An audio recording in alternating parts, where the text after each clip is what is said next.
Едем. Відчуй життя без алергії. Хочете щастя та гармонії в особистому житті? Допоможуть закони феншуй. А в них головне – потоки енергії та гармонія. Від того, де у вашому будинку чи квартирі розміщені вхідні двері, залежить особисте життя. Найкраще, би вхід був по центру.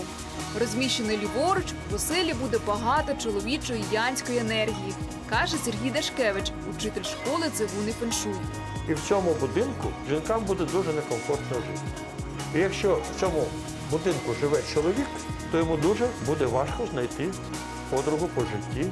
І навпаки, вхід зміщений праворуч, у будинку буде багато жіночої інської енергії. Уже чоловіку в такому будинку буде незатишно. У спальні не має бути великих вікон і великих дзеркал, бо вони витягують енергію.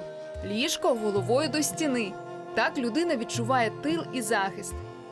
Є свої феншуй правила і для офісів. Адже від того, як розташований ваш стілець в офісі відносно робочого місця шефа, залежать ваші стосунки.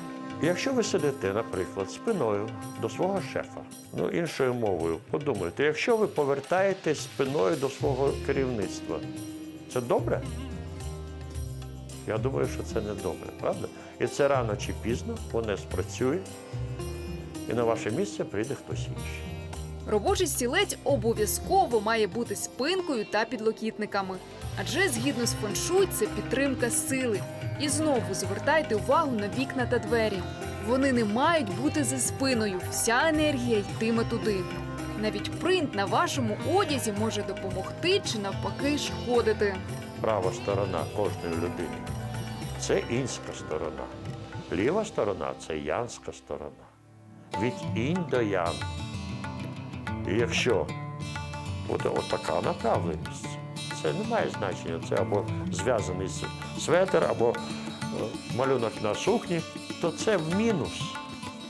Тому що вниз і справа наліво.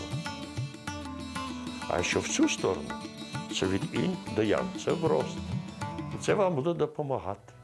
І не варто забувати, феншуй – це наука про баланс, яка наголошує, життя – це синусоїда, і чим вона плавніша, тим легше і приємніше. У вас є авто, вам її добре на митці помили. Що треба зробити? Треба знайти калюжу, заїхати і забруднити трошки, хоча б знизу машину, щоб привнести якусь протилежність. Оце одне з моментів закону інь-ян. Якщо якась якість доходить до свого максимуму, вона перетвориться в свою протилежність. Навіть колір автомобіля, помади чи манікюру може чимало розповісти. Так, якщо жінка обирає червоний, їй не вистачає чоловічої енергетики. Адже за феншуєм червоний – це чоловічий колір.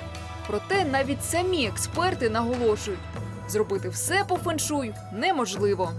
Завжди є протилежність – інь і янь, мінус і плюс, які окремо існувати не можуть. Всім привіт! Я Руслан Сенічкін. Дякую за перегляд цього відео. Ще більше ексклюзивного контенту і відео на нашому YouTube-каналі. Жміть підписатись під цим відео, щоб бути разом 24 години на добу, 7 днів на тиждень, позитивний настрій і нові відео щодня. Гарантую.